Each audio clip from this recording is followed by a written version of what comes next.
I think when you walk through the projects, it isn't simply as if you're just moving through a building, and that you're having an experience and actually moving through the space that's powerful and memorable. A lot of our work really is fundamentally rooted in the environment in which we live.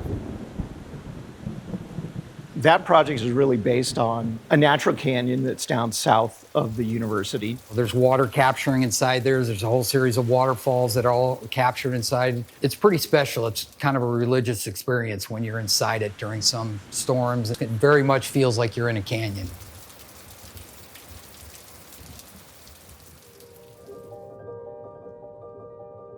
Our work's primarily in the public arena. And for me, that's important because it speaks a lot to who you're serving as an architect.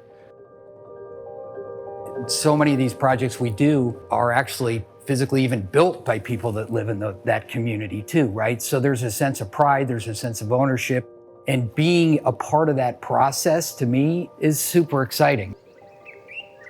So for Sante, we were actually given a site that was a retention area within a neighborhood park. So we really wanted to promote this idea that you felt of the park, which really meant a lot of transparency and openness. So the development of the shade, the armature on the outside, much like being in the park under trees, but also the neutral quality of the white building is painted by the desert sunset. So we get these striking, amazing colors that just sort of dance through the building as the sun moves through its cycle.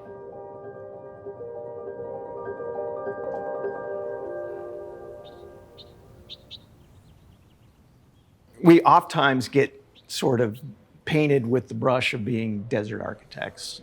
But what we take away from the desert environment isn't necessarily just the desert. What we're taking away is our philosophy and how we approach context and environment, no matter where we build. So we are literally creating architecture now on the opposite side of the planet from where we are today, from frigid cold to absolute heat during one cycle of a day, all the way to just some incredible heat in Doha, Qatar, or in the tropical environments of Mauritius and Rio de Janeiro.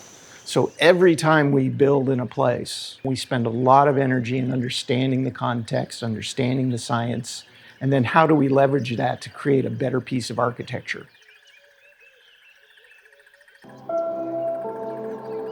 I never wanted to be just an executive sitting in an office looking at spreadsheets all day long. Both of us are fully vested in all of our projects that we do.